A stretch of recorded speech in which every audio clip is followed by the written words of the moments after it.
Hello everyone, welcome. I'm going to tell you a bit about the latest update for Songs of Six, which is about the world map and trade and other factions and such. So let's get started. I'll show you how to set up a basic trading colony, and I'm going to rely only on trade. I'm just going to produce one good and import whatever else I need, so you'll see how it works, and I'll explain a bit how things are done and how they work. I'm gonna Gaton. There we go, and can pick a color. This color is a placeholder. Later on we'll have some kind of faction emblem editor here. But this will have to do for now. Let's go. I'm going to try to be fast. I don't like slow videos. So pick a spot, anywhere. There we go. Actually, you should pick a spot. You see the hovering tool, you have resources there. So depending on what, well, I'll show you in a minute. I'm just going to set up oh, we got gems here. That's perfect. I'm going to set this up. There we go. Now I'm going back to the world map.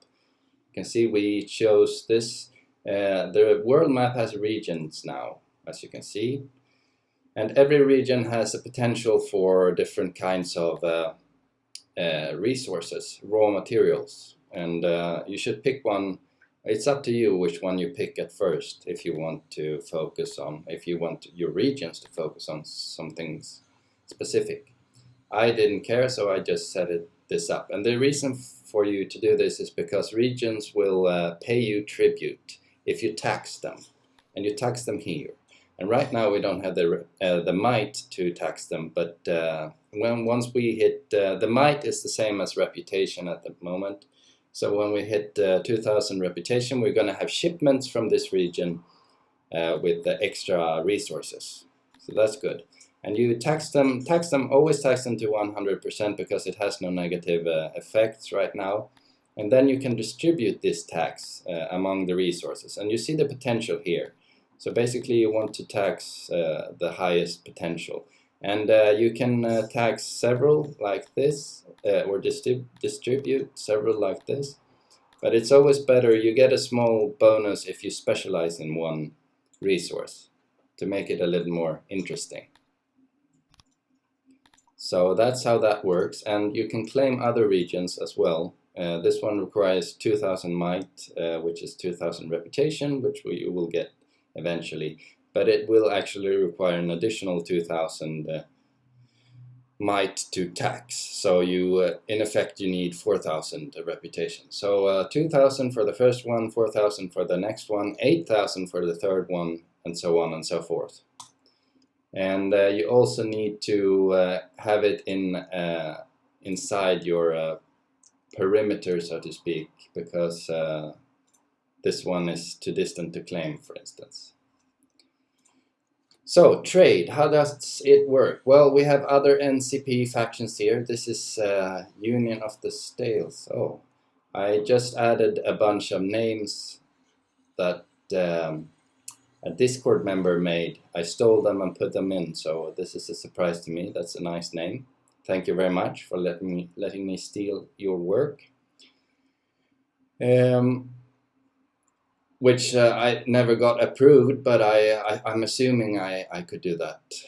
If that's not the case, please let me know. No lawsuits, please. Okay, so these NPC factions, they do produce goods. I'm not going to go in how that works, but basically they get raw materials from their regions, and then they can, for instance, turn coal and ore into metal if they find that to be beneficial for them. And depending on what they produce and what they trade and what their credits are, you see they have credits now. We have credits. They should have some kind of lore name, I suppose, like Denari or I don't know. Suggestions are welcome. But the credits don't work like in other games. You don't mint currency in this game. There's a prefixed number of credits in the world, and it all changes hands. So the only way to get rich is to take from someone else credits. And they have sell and buy prices here, which are determined by an algorithm that is very advanced. This update has been a pain in the ass, I can tell you. This is debugging info for me. You should see that. This one as well.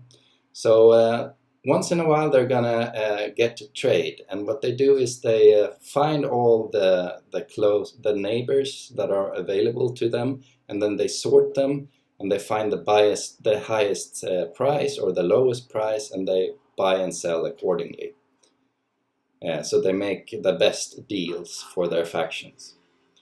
And so this the prices are evening out as they trade all over the world, but since the radius is limited, you're still going to find big differences in prices. For instance, this guy here, he sells gems for 1.5 thousand. Let's see what this guy sells it for. Not a big difference, not a big difference at all. But you can see there is a difference because these are separated, and there's going to be different kinds of productions up here in the northwestern corner compared to the southeastern corner here. So the prices are going to differ. So you can make good, if you're in the middle of two factions, you can make good deals for your city. Yeah. So let's move on to let's go back to the settlement, and let's start setting up our little trading station here. So what we're going to need a stockpile, and I'm going to cheat a bit to speed things up. Here we go, and put down a stockpile. There we go, there we go, there we go. There we go. Finish this. And the plan is that I'm going to export gems, and I'm going to import grain to sustain myself. So basically I'm going to need some gems, and luckily we do have them. Gems is a really overpowered resource because there's there's not a lot of deposits out in the world, so everyone's going to want gems. And on the other hand, you don't need gems for anything, right? And I'm going to assign a worker for my stockpile. Okay, so let's have a look at the new rooms. Let's start with the trade depot, and this is where you export wares.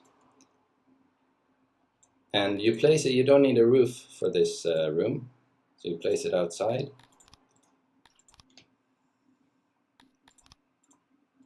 There we go.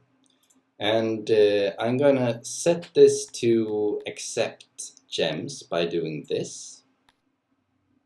And it has workers. I don't think it needs 4 workers, it needs 2 workers. So let's see what happens now. Well, I'm just gonna set things up for gems. I'm gonna go into this new panel here, and I'm gonna click gems. And I'm gonna check the buyers and sellers. You can see the highest price for gems in my radius of neighbors is 45, which is very good. So I'm going to export them, and export when storage is over. When storage is over, storage is always over 0%. So now I'm going to export everything. If, for instance, I wanted to export only my surplus, I could set this to 80, in which case my workers in the trade depot, they're only going to fetch gems from a stockpile if the total storage divided by the total storage capacity of all stockpiles exceeds 80%. So basically, if I have storage for 100 gems, and I have 80 gems stored in my stockpiles totally, then I'm going to not export, but if I have 81 gems stored, I'm going to export 1 gem. So that's how that works, but I'm not going to use my gems, so I'm going to export everything. There we go. I need to fix this. You should start with your treasury at 0. I don't know why it's this high. So you need to export something before you can import something, basically. So that's how export works. And now I'm going to import grain to sustain my little Dondarians. And this is also an outside room, and it's placed like an item, like that. And I can finish it. There we go. And I need to set, this is a one, I only get to set one resource for this. So I'm going to import grain. I select grain. And this doesn't need any workers at all. But I'm going to, yeah, that's all set up. So I'm going to go into grain. And we can see here we have sellers. We have a sell price of 5.65, which is very low compared to our gems. So this is going to be a very overpowered colony. There's a little bit too much gem deposits on the settlement map. That's why this is so. But I'm going to work on that on the next update. For now, you can just enjoy being overpowered. So import when storage is below 0%. It's never below 0%. So this means do not import anything. But I'm going to import unconditionally. So it's always going to be, well, it's not always going to be below, but it's, yeah, this is when stockpiles are not full, import. So likewise, you can, if you had your own production of grain, you could set this to, I don't know, 50%, so that you will only import when your food levels are quite low, or even 20% maybe as a backup. And when you trade, when you sell something, your treasury is going to increase, and when you import something, your treasury is going to decrease. And you can only import stuff if you have money for it, obviously. So you want to keep this at high, as high as possible. But there's no point in hoarding your treasury. You'll want to use it up, because credits has no value in itself. It's just a promise that you can buy something from someone else. So you should use that promise. Okay, let's see if this works. Let's speed things up. Okay, so this trader, he picks up gems. That's good. Everyone picks up gems. Put them here.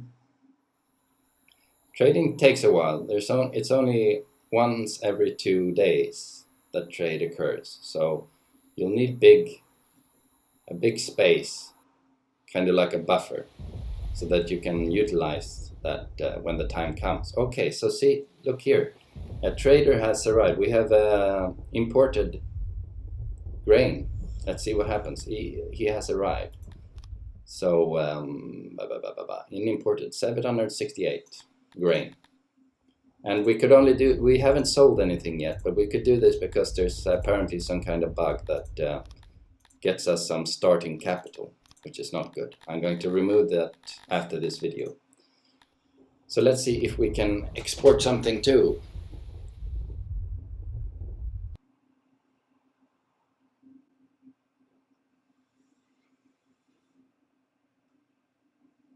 And this is where tribute or tax from your regions is going to end up as well. So you'll need space if you want to accept tribute and imports, obviously. Okay, so now we've sold stuff. You can see here that outbound is 98. We've sold 98 gems, and here's a caravan that's about to pick them up. Pick them up. There we go. He's a bit slow. There we go. Now we're going to see what happens to him. He's exiting the map. That was a bit of a strange jump there, but who cares? Exiting the map, and then A trade caravan has been created, and it's on bound to Pastiel, which is this, which was apparently the highest bidder for gems. So now we've increased our treasury quite a bit. Oh, look at that. Export earnings, this is something. Okay, so this is, no. This figure is wrong. Trade earnings, I don't know what's going on. Okay, I have to check these numbers, but I think this is correct at least. So there we have it. That's trade. Enjoy yourselves. And I'm just going to talk a bit about what I'm going to do next. I'm going to have a list. Let me just check the list. I'm going to do some additional music. I'm going to I'm going to make everything more moddable. So we're going to have moddable resources, moddable rooms, moddable buildings. So you can have glass walls and whatever you'd like. I'm going to do some UI work. I'm going to increase the fonts so that we can have the game in different languages, more languages. I'm going to revisit the room creation process and see how that can be improved and more intuitive. I'm going to have a better save load function where you can see the versions and you'll get a warning if it's an outdated version and so on. I'm going to do Mac Linux better launchers for the Mac and Linux platforms, and I'm going to ship it with a Mac and Linux Java runtime environment, so the file size will go up. And I'm going to try and get some concept art. I want faces, big faces on the posters. I've kind of decided for that. I think that's going to be great. And I'm going to do some insertable strings, I call them. Basically, when you put a string in one of the text files, I want to do some kind of one bracket where you can insert something, so you can build sentences that way. And I'm going to make the minimap a little bit prettier. I'm going to paint the outlines of the shapes on the minimap. I'm going to make it so that the game senses when files have changed, so that it can recompile the cached assets, such as sprites and stuff, automatically. I'm going to try and increase loading times a little bit. I'm going to implement autosave. I'm going to revisit the minimap and see what I can do there. I'm going to do some optimizations, and I'm going to fix a lot of bugs, and I'm going to implement a few suggestions. And basically, I'm going to polish this pig for the upcoming Steam release, which I hope will be successful. Yeah, that's it. That's all I had. Thank you for listening and have fun. I hope you'll enjoy this new update. Bye bye.